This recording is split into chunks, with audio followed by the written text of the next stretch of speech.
For 1,000 years, the British royal family has ruled over the land with stoic gestures and rich ceremonies. But what once was a cause for fascination and pride has recently become a cause for concern. Conversations about how dark his skin might be when he's born. What? While we struggle to heat our homes, we have to pay for your parade. The reign of Queen Elizabeth II marks a turning point in the history of the United Kingdom. I declare before you all, with my whole life. And so does her death. She did say to a close friend, well, what have we done wrong? Join us as we take a peek behind the crimson curtains at the real life and challenges of the Queen. He said the Queen was absolutely devastated. She was on her own. With glass walls, everyone can look in. She tried everything to preserve the monarchy. Because I think continuity is very important to bring back peace and stability. But what did she do to preserve her family? I think he's really fallen in love. Whatever in love means. Diana has been badly injured in a car crash. The Queen's made no public statement. These are her triumphs and regrets. The life and legacy of Queen Elizabeth.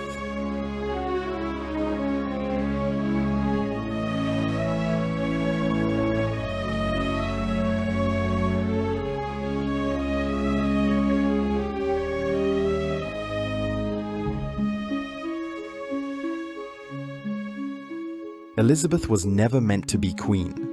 Born the first of 2 daughters to the Duke and Duchess of York, she was 3 counts removed in the line of succession, and her uncle Edward, the heir apparent, had just recently met a healthy young woman who could secure the continuation of the royal lineage. The young family was prepared for a quiet life. That their daughters should enjoy their childhood in tranquility. Princess Elizabeth and Princess Margaret Rose, 2 charming children. May God bless them. They were educated at home by a governess and learned to ride on horseback at a young age. For her 4th birthday, Elizabeth got her own Shetland pony. For her 6th birthday, a life-sized playhouse called the Little Cottage. But in 1936, when Elizabeth was just 10 years old, her destiny changed forever. King Edward VIII stepped down from the throne to marry an American divorcee. I discharge my last duty as King and Emperor, that I have found it impossible to carry the heavy burden of responsibility without the help and support of the woman I love. Suddenly, Elizabeth's father, Edward's brother, became king, and the girls were princesses. They were in their house at Hyde Park Corner when they heard the rumbling and cheering of the celebrations outside. Elizabeth went downstairs and asked the footman what all the trouble was about. He told her her father was now king. Princess Margaret said, "Does that mean you'll be queen?" And she said, "Yes, someday." Princess Margaret said, "Poor you." Elizabeth learned to live with the knowledge that one day, sooner or later, her father would die, and all the eyes of the world would be on her. This marked the end of her carefree childhood. The most charming and natural pictures ever taken of our royal family.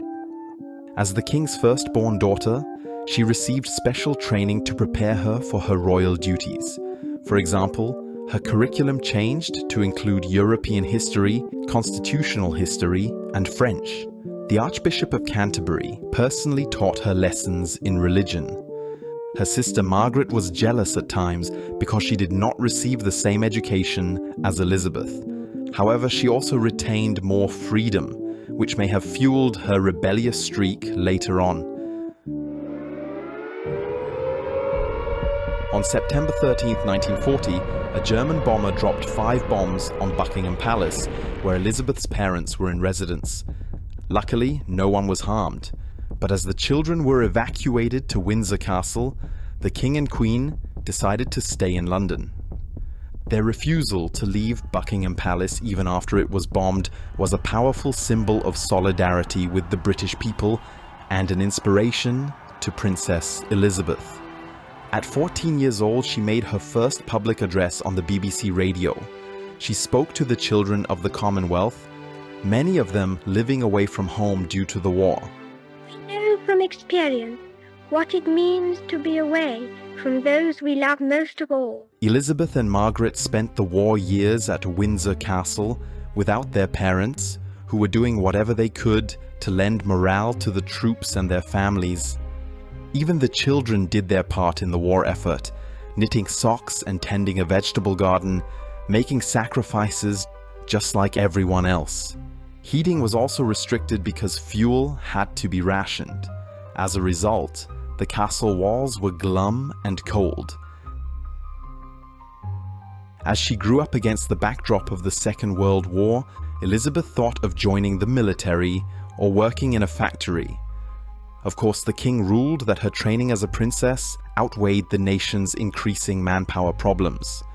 But when she turned 18 and became the first female member of the royal family to serve as an active member of the British Armed Forces, her father respected her choice.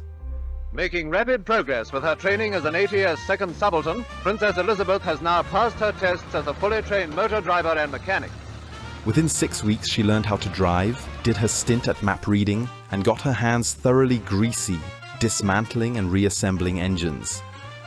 She did not want a special rank assigned on grounds of her being a princess, but started as a second subaltern just like everybody else.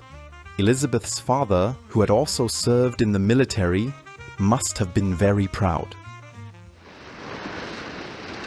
Today we give thanks for a great deliverance. At General Eisenhower's headquarters, the representative of the German High Command signed the Act of Unconditional Surrender. The German war is therefore at an end. On Victory in Europe Day, the young princesses got a taste of normal life as the king allowed them to join the celebrations on the streets of London. Elizabeth and Margaret went incognito as they danced among the crowds.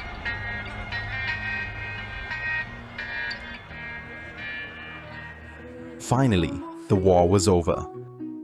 Among the grief and sorrow of the survivors, there was also a profound sense of gratitude.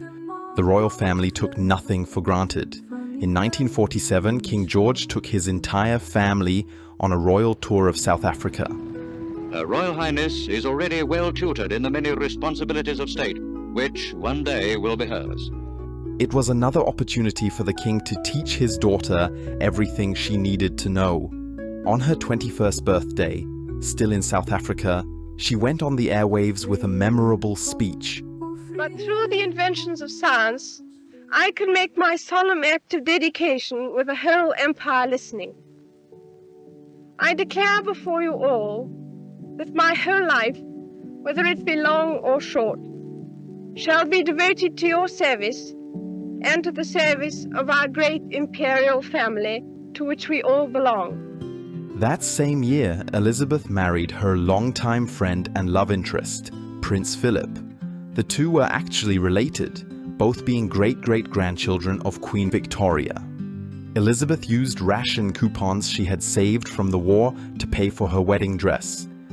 They had 2 children in 3 years. All in all, they were a happy family. But soon, Elizabeth's father fell ill with lung cancer. According to the Lancet Oncology, there was a lot of stigma around cancer in the 1950s, mostly because of a lack of education, so the king's disease was kept secret. Representing her ailing father, Elizabeth undertook her first royal tour without him. She and her husband were in Kenya when Michael Parker, the private secretary that accompanied them, heard a terrible rumor that the king had died. Elizabeth was sitting at the desk, writing letters. Immediately, Parker went to the next room, shut the door as quietly as he could, and switched on the radio. The frequency dial was fickle, but eventually, he found the BBC. It is with the greatest sorrow that we make the following announcement. At 10:45 today, February the 6th, 1952, the King passed peacefully away in his sleep. The rumors were true. The king is dead. Elizabeth's father is dead. When Prince Philip told his wife the afflicting news on a walk around the garden, Elizabeth wept desperately for the loss of her father. But there was no time for grieving. She strengthened up, fully conscious of her new position, went back to the writing desk, and sent off telegrams around the Commonwealth. Back in London, a receiving line formed around Elizabeth's plane. Cabinet ministers all dressed in black, headed by the Prime Minister at the time, Winston Churchill. Past throngs of people, the glare of cameras accompanied her into a black limousine. She knew then her life would never be the same. The words echo out of the history of the land. We have resolved, by the favor and blessing of Almighty God, to celebrate the solemnity of our royal coronation. Elizabeth was only 25 when she became the Queen. She would reign for over 70 years, which makes her the longest reigning British monarch in history. I know that the only way to live my life is to try to do what is right, to take the long view, and to put my trust in God. Her former chaplain Kenneth Mackenzie said in an interview that she felt a calling from her people, but more than that, she believed her calling came from Almighty God. For Elizabeth, the Christian faith was a big help in accepting the enormous burden of queenhood. In a way, I didn't have an apprenticeship. My father died much too young. It was all a very sudden kind of taking on. In fact, the very first decision she made as queen was a contentious one. Elizabeth allowed her coronation to be televised. Of all the monarchs crowned at Westminster Abbey in the past 900 years, she was the first to have her ceremony be a worldwide spectacle. 3/4 of the UK were watching live and millions more across the globe. However, critics mourned the loss of mystique around the monarchy. With the advent of television, there was a big demand for new insights into the life of the royal family, and Elizabeth took every opportunity to increase her visibility. But even now that the eyes of the world were fixed on her, especially now, she felt alone. I think what changed for the Queen was the sense that she was on her own. Her mother helped her as best as she could, and Elizabeth still had a direct phone line to her sister. But in her role as Queen, she was alone. All she had to help her on her way were the words of her father. I remember her once saying to me that my father told me I must always remember that whatever I said or did to anyone, that they would remember. Therefore, I think she's very, very careful not to give any sort of impression that might be construed as disapproval. But it wasn't always clear what she should or shouldn't do. 1966, the Welsh mining town of Aberfan. The local colliery ran out of tipping space years ago.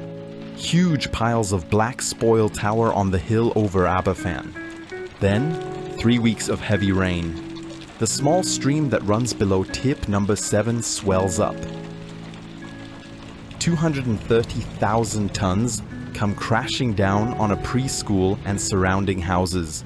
144 people are buried under the sludge, most of them children. It is times like these when people look toward the royal family for support. But the Queen is nowhere to be seen. Her advisors insist she needs to visit Aberfan, but Elizabeth delays the trip. Worried that her presence would be a distraction from the rescue efforts, 8 days after the tragedy, she makes the trip. She would return 3 times more. The Queen later said it's one of her biggest regrets in life that she didn't come sooner. As a mother herself, it must have been incredibly difficult for her to speak with the survivors and attend the burials, especially considering how little time she spent with her little ones. For the first 5 years of their marriage, this royal family looked very much like any other British family. Philip was the man of the house. He called all the shots, and Elizabeth looked up to him. They were still able, with their two small children, to have the family group. But after the king's death in 1952, things changed. As soon as she acceded to the throne, she had so much to do, so much to learn, huge Commonwealth tours to do, which in those days took months. The Queen can't be the wife anymore, the mother. She really had very little time to be with her children. It was also hard for Prince Philip. The highly respected military commander felt chastised now that Elizabeth was the head of the armed forces and therefore practically his boss. This fireball of masculine energy wasn't always happy playing second fiddle to his wife. Still, he addressed her as ma'am and bowed whenever she entered a room. In private, however, it was still him at the helm. He sent young Charles to a boarding school where he was deeply unhappy, as opposed to having him educated by a governess like Elizabeth suggested. Philip also hired a nanny from Norland College to look after the children, as was customary for the royal family. Trained in child psychology, self-defense, and evasive driving, the Norland nannies are the most qualified for the job. But Elizabeth knew what it's like to know her nanny better than she knew her mother. Surely she wanted to make things different for her own children, but the circumstances simply didn't allow it. The Queen didn't know much about parenting. An inside source revealed her father reacted embarrassed every time his daughters showed him any affection, in public or in private. Elizabeth inherited this reluctance. She was initially quite formal and emotionally reserved as a mother. Aristocratic norms dictate distance, that royal children were supposed to be well disciplined, and so they were greeted not with hugs, but with handshakes. Perhaps the sterile grip of royalty is best exemplified in the birth of Elizabeth's children. Twilight sleep is a somewhat gruesome medical procedure that sees the baby delivered with a forceps, the mother heavily drugged with morphine and scopolamine. One removed the pain of labor, the other, the memory of it. Mothers often awoke during the procedure, leaving them traumatized. The drugs would also cross the placenta, and many babies were born with a depressed nervous system, unable to breathe normally. The practice of tactile stimulation comes from this time, when doctors would attempt to revive comatose newborn babies. Elizabeth herself suffered postnatal side effects and chose not to repeat the procedure for her fourth child, Prince Edward. Over time, she became more flexible and affectionate as a mother. Her husband Philip recalls her looking forward to the nanny Mabel's night off, when she could bathe the young children herself. She bonded with her daughter Anne over a shared love for horses, and tried the same with her firstborn son. Sensitive and serious, Charles never got the attention he needed, and he didn't like horses either. That's why Charles critiques his royal upbringing, while Anne defends it. So what does the Queen do all day? As head of state, she reviews and approves important government documents and legislation, which arrive in red boxes every day except Christmas and Easter. She also grants audiences with important people at Buckingham Palace. You can ask to see anybody you want to see. This is the basis of her information, a way to stay up to date about current affairs while also fulfilling her representative duties. The fact that there's nobody else there, it gives them a feeling that they can say what they like. Of course, the Queen also travelled a lot. I don't think you can stay in London all the time. You have to visit other parts of the country to try and encourage people in different areas, some of which have unemployment, some of which have new factories. Through it all, she smiled and waved. Despite the constant pressure, she excelled at being queen. Elizabeth, as Princess and Queen, has always been guided by her sense of duty. The only time off she allowed herself was her annual summer vacation at Balmoral Castle in Scotland. Well, I suppose Balmoral is a place one looks forward to very much. If you just hibernate But it's rather nice to hibernate for a bit when one leads such a very movable life. To be able to sleep in the same bed for 6 weeks is a nice change. Elizabeth loved the cameras. In her role as queen, they allowed her to give something back to the people. But with this new transparency also came new dangers. And every moment of weakness, it'll all be seen and exposed and ridiculed. As heir apparent to the throne, Prince Charles had very little freedom. Even his friends were chosen for him. At age 22, during a visit to the White House, President Nixon tried to set him up with his daughter, Tricia. However, the prince wasn't interested. The same summer in 1970, he met a young woman named Camilla and fell in love. When his father Philip heard about their relationship, he is quoted as saying, "This absolutely cannot end in marriage." You don't love a girl like Camilla shan't. 7 years later, Charles met the infamous Princess Diana. Despite the 13 years age difference, she was seen as a more suitable candidate for the future king to marry. And so he did. And I suppose in love. Of course. Whatever in love means. They had 2 sons together, Prince William and Prince Harry. But the marriage didn't last long. Royal composure collapsed as Princess Diana, under extraordinary media attention, broke down in tears, since a book detailing her unhappiness was published last week.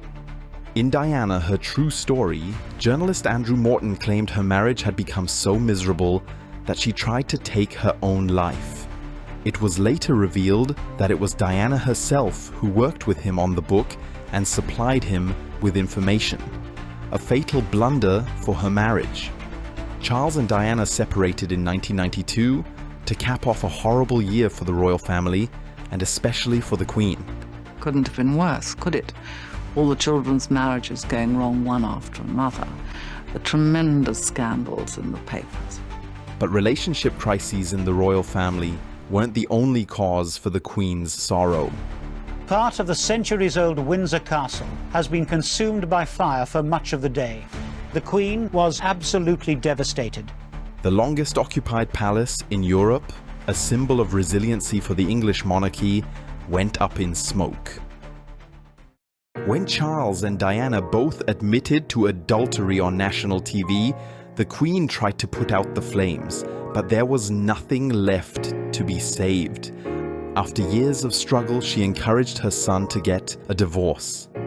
At first, Elizabeth had tried to understand Diana, but her mental health was rapidly declining, and the scandals kept on coming. In 1996, the Queen stripped her of her royal title. The Diana phenomenon, obviously Charles couldn't handle it, and neither could the Queen. 3 of her children, Charles, Anne and Andrew, were now divorced. When these divorces came one after another, she did say to a close friend, "Well, what have we done wrong?" Look at how the great problems of the Queen and the monarchy in her lifetime have been all about love and marriage and sex. But it's one of the extraordinary things about the Queen is that she fell in love and married just about the first man she met. Elizabeth first saw Philip when she was just 12 years old. He was 17, a cadet at the prestigious Britannia Royal Naval College, assigned to keep Elizabeth and Margaret entertained during their parents' tour of the facility. His energetic, charming personality and athletic ability impressed the young princess. Their relationship grew gradually over correspondence until their marriage in 1947. Elizabeth's parents, however, were skeptical of this relationship. Because, she wasn't just taking on the man she thought she loved. She was taking on the man who had to shoulder almost half the burden of the monarchy. Only time could convince them to allow the marriage. And eventually they did, when Elizabeth turned 21. 8 years later, her sister Margaret found a man she wanted to marry. By now, Elizabeth was queen. Now she had to make the decision whether to approve her sister's marriage or not. The flashing lights and nervous children. Dignified bedlam brains. Margaret lived what many considered a peculiar social life for a royal. When it became increasingly clear that she couldn't follow Elizabeth on her path to becoming queen, she struggled to find another role for herself.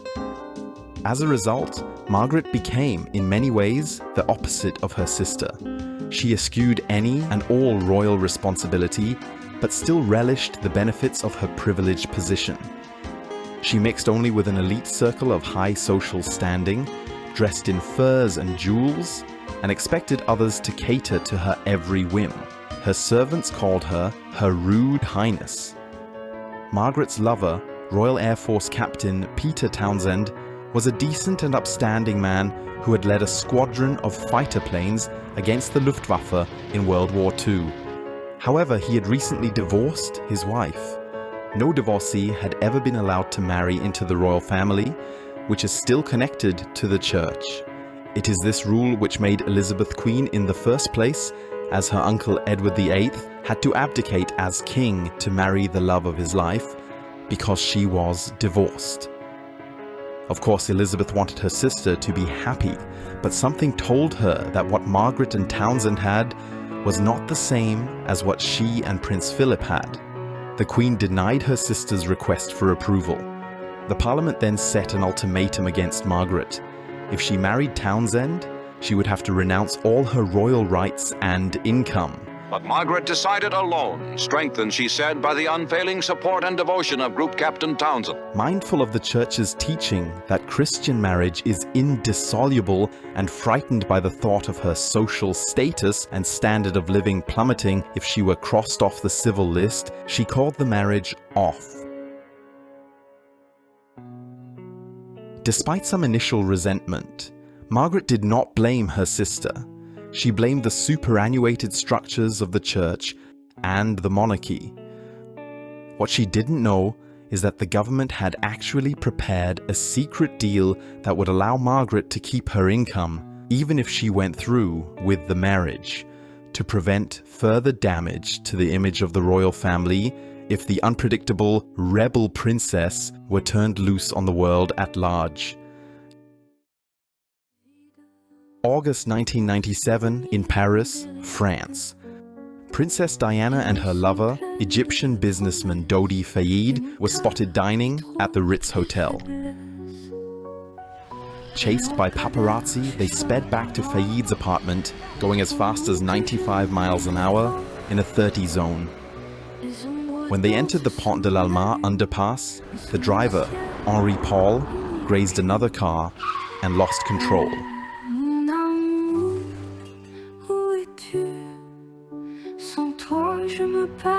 The paparazzi caught up with them, saw the crash, and took pictures of the dying princess. One of them, Jean-Paul Doucet, disposed of the images he took of Diana's body down a sewer to prevent their publication. But others got out and were aired on CBS. Back home, the royal family was shattered. The gates of Buckingham Palace became a massive memorial site. 60 million flowers were laid down for the loss of Diana.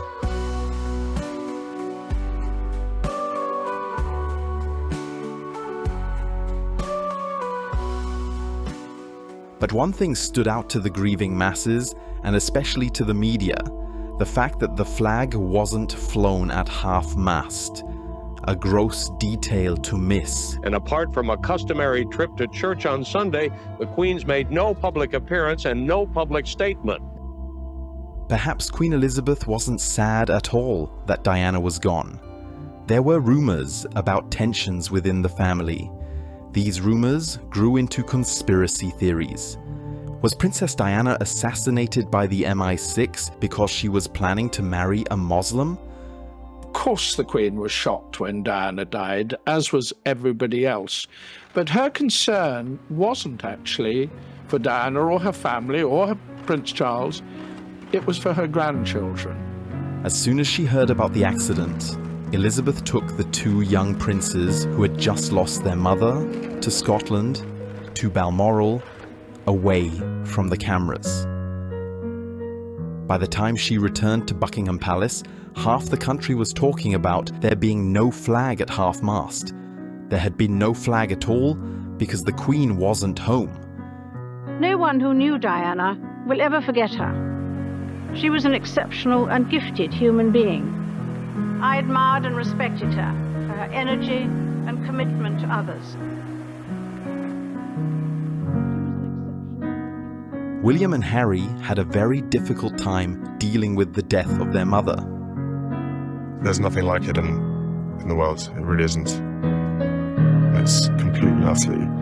It's like an earthquake just run through the house and to your life and everything. William was only 15 when it happened, but he soon found a way to cope with his grief. I kept saying to myself that, my mother would not want me to be upset.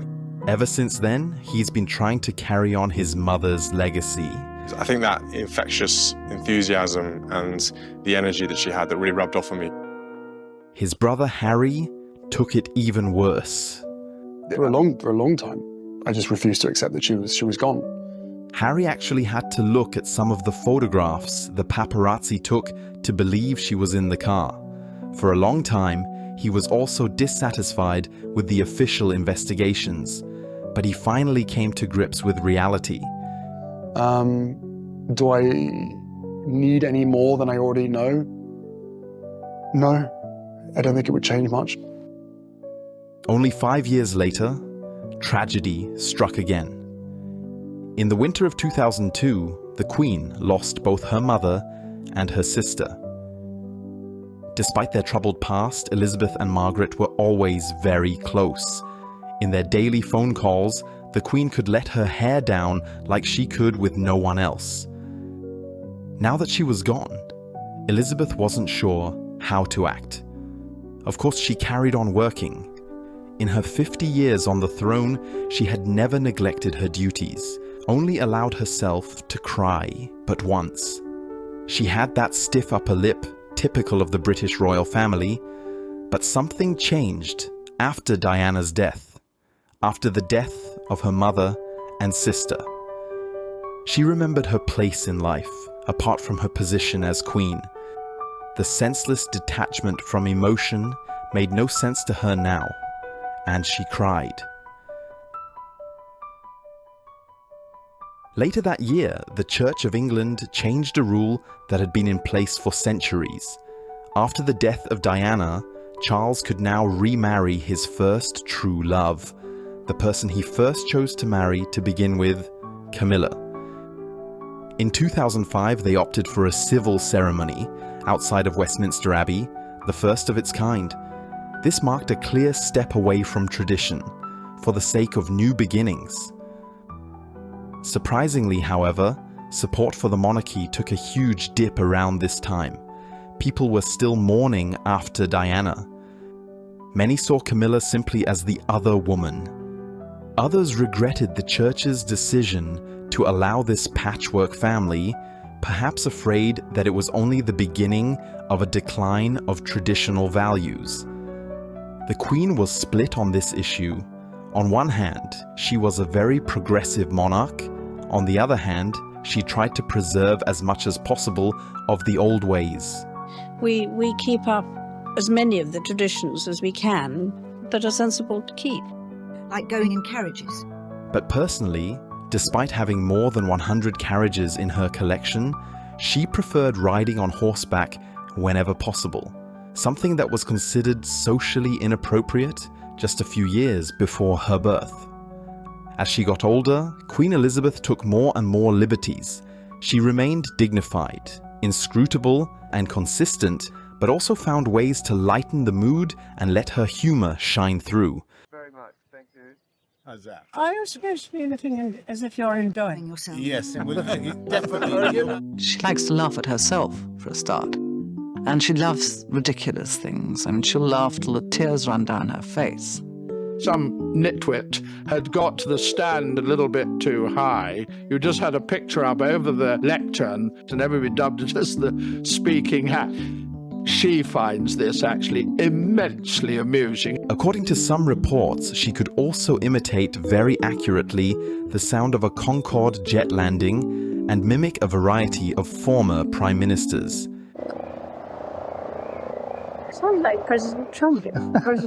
Obama. Camilla also praised the Queen's good sense of humor around the wedding in 2005.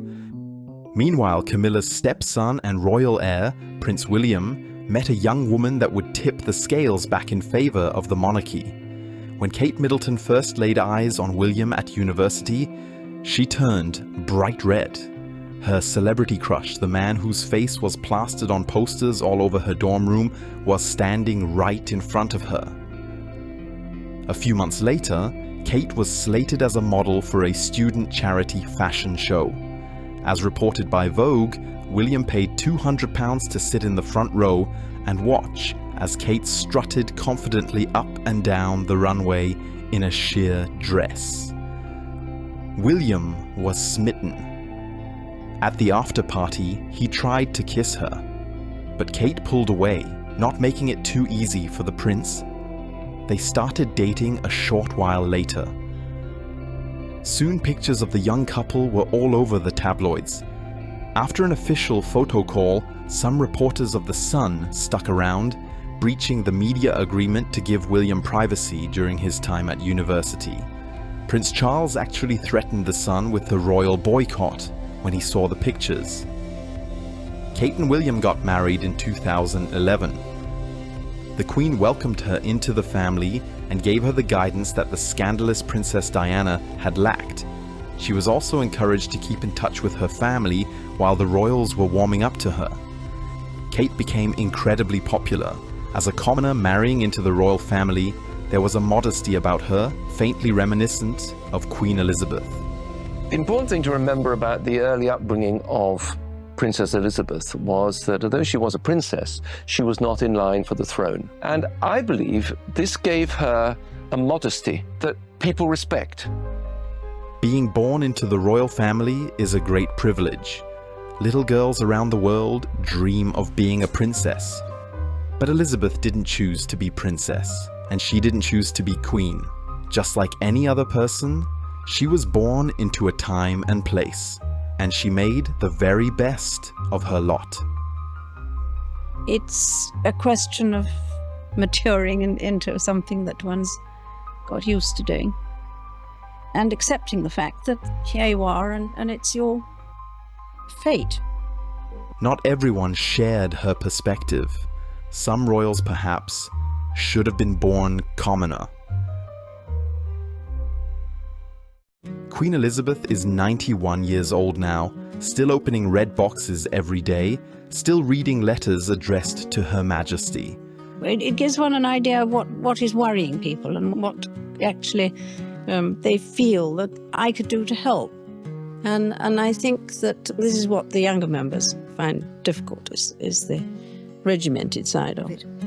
And in this existence, the job and the life go on together because you can't really divide it up. The boxes and the communications just keep on coming. And of course, with modern communications, they come even quicker. Over the course of her reign, it is estimated she received around 3.75 million letters. Reading them was a ritual, similar to her annual vacation, which she had kept up all these years. Perhaps reading fan mail was a nice change from the negative headlines around her family, affairs, illegitimate children, business dealings with Libyan gun smugglers, Prince Andrew's friendship with sex trafficker Jeffrey Epstein. Despite all the unwanted attention the media brought to her family, Elizabeth loved the internet. In 1976, she became the first British monarch to send an email under the username HME2 Her Majesty Elizabeth II. 43 years later, her first Instagram post. By now, she had become a great-grandmother of 5 healthy young royals to carry on her legacy. Elizabeth happily looked after them. She took them to Balmoral to go raspberry picking in the summer and spend Christmas in winter. It's the most incredibly special time for us because we have that time just with her and our family as just ourselves, not with the whole world watching. They also played cards, an old British game called Patience that most of the time Elizabeth won. However, in between these times of respite, the Queen's trials went on. Prince Harry and American actress Meghan Markle were only dating for about a year before Harry proposed to her. He told his grandmother, the Queen, that he wanted to ask Meghan for her hand in marriage, since apparently he needed her permission. Recognizing the awkwardness of the exchange, in a pause that for Harry must have been agonizingly long, the Queen replied, "Well then, I suppose I have to say yes." In many ways, Elizabeth was the complete opposite of Harry, just like she and Margaret had been fire and ice. But as the head of the royal family, she was quite adept at smoothing over conflicts, even when Prince Harry declared he was planning to raise his children abroad. He wanted to break the cycle of suffering that he witnessed growing up. This system is a dreadful thing to inflict upon people. It's not natural. It's not fair. Elizabeth knew all too well about the burdens of royalty, the cold, calculated manner in which everything was dictated, the centuries-old regulations that kept one from enjoying the life that could have been, and the expectations of the public, the constant media scrutiny. Harry and Meghan moved to Montecito, California, to raise their children differently. Not only did this worsen existing conflicts, it also caused new rifts between him and the rest of the royals. Elizabeth didn't understand how Harry could walk away from the royal family as opposed to becoming a full-time working member. Her cousin says the idea of turning one's back on duty was completely alien to her. January 2023 saw the release of Harry's bombshell book, 𝗜𝗡𝗙𝗢, which features some questionable revelations. His drug use, for example. Harry openly admits he experimented with marijuana, magic mushrooms, and cocaine. To this day, he lives in the United States on a visa because he can't get a green card. But it's not just the revelations themselves that are problematic. It's the fact that he is making them in the first place. Harry hated the media and the press's grotesque invasion of privacy into the lives of the royals. Now he is the one invading the privacy of those who will never have the opportunity to present their side of the story. Here are you invading the privacy of your most nearest and dearest without permission. That'll be the accusation. I've done this, the book comes out. I would hope that other members of the family feel as though they can write their own book. In 2021, Harry and Meghan gave an interview with Oprah Winfrey in which they exposed racist undertones within the royal family. He won't be given security. He's not going to be given a title. How dark his skin might be when he's born. What? It's really sad that it's got to this point, but I've got to do something for my own mental health, for my wife's. And there were other claims. He literally cut me off financially, and I had to afford security for us. But even Harry had nothing to say against the Queen herself. My grandmother has been amazing throughout. The final years leading up to her passing, Elizabeth spent trying to mend fences with the rogue royals. Of all the values she stood for, the value of family was the one she tried the hardest to preserve. If you live in this sort of life, which people don't very much, you live very much by tradition and by continuity. At 96, her passion is still as strong as it was on the day of her coronation. But even Elizabeth can't keep this up forever. In July 2022, the Queen drove up to Balmoral Castle just like she did every year since she was a child. But this time would be her last. After a few days of declining health, she passed away peacefully. When I was 21, I pledged my life to the service of our people. Although that vow was made in my salad days when I was green in judgment, I do not regret nor retract one word of it. The years have slipped by so quickly. There is no point in regretting the passage of time. One of the joys of living a long life is watching one's children, then grandchildren, we can't be certain what lies ahead for them. When Elizabeth died, the whole world was mourning her loss. She wasn't just the Queen of the UK, of the Commonwealth. In a way, she was the Queen of the world. As presidents and prime ministers came and went, and wars raged and conflicts escalated, her dignity and modesty, her calm manner and steadfast devotion to her country were an unchanging constant. And so her death marked the end of an era. As King Charles III ascended the throne, the UK took the rare opportunity to reflect on the history of the monarchy, its present status, and future direction under a new sovereign.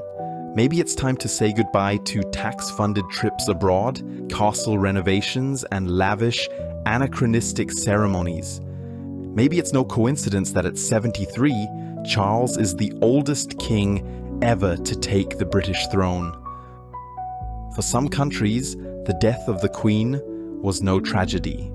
Over the course of her reign, 56 territories declared independence from the Crown. Thousands of people lost their lives in armed conflict against British colonial rule. Even some of the remaining territories now signal they want to drop the British monarchy as head of state. Unfortunately, we don't know how Elizabeth felt about this.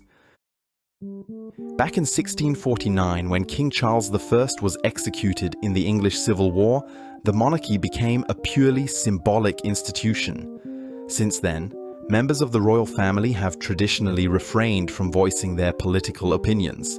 That's why there are few credible sources relaying Queen Elizabeth's thoughts on important issues. But one thing can be said with certainty, that she valued unity within her family as well as on the global stage. Her former director of communications, for example, revealed the Queen did not agree with Brexit. In 1957, Elizabeth said at the UN General Assembly that the common ideals and hopes that unite the members of the Commonwealth have contributed significantly to the cause of human freedom. Elizabeth knew that a world united is stronger than a world divided. In her mind, the monarchy is a rare unifying factor, an anchor in troubled times. Whether it be the sectarian conflict in Northern Ireland, why, after everything we've thrown at them, does the British presence in Ireland still endure? Bring back peace and stability to this community. her tribute following 9/11, she poignantly reminded us, quote, "Grief is the price we pay for love." or the encouraging words she spoke during the COVID-19 pandemic. We will be with our friends again. We will be with our families again.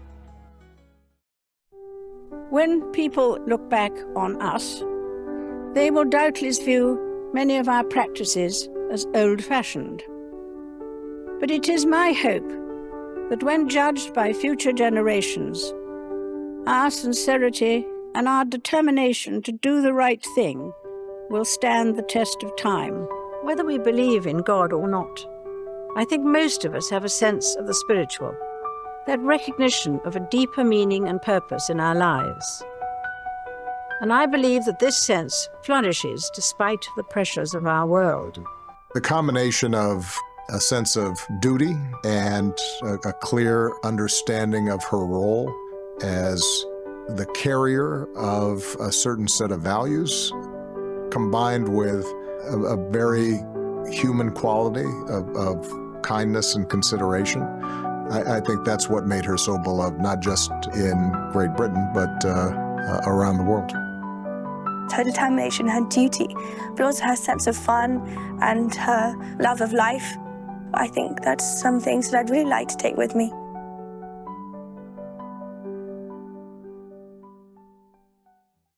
As of 2024, Great Britain is facing a national cost of living crisis. Food, housing, and healthcare have never been this expensive. All the while, King Charles is paraded around in a golden carriage. We struggle to heat our homes, we have to pay for your parade. Thank you for coming. Taxpayer pays $100 million for you. The future of the monarchy is uncertain. Her Majesty's government's priority is to grow and strengthen the economy and help ease the cost of living for families. Charles is trying his best to fill the shoes of his late mother, to carry on the tradition that defined her life, a tradition that is losing ground every day. Well, according to a survey by the National Centre for Social Research, the public support for the monarchy has fallen to a historic low. But this doesn't have to be the end. Instead of mourning the loss of Queen Elizabeth, we can start appreciating her legacy. The crown can still lend hope in these trying times, a sense of normalcy in the unnormal, a sense of belonging in a world that is out of touch. I think people need pats on the back sometimes. It's a very dingy world otherwise. We should take comfort that while we may have more still to endure, better days will return. We will meet again.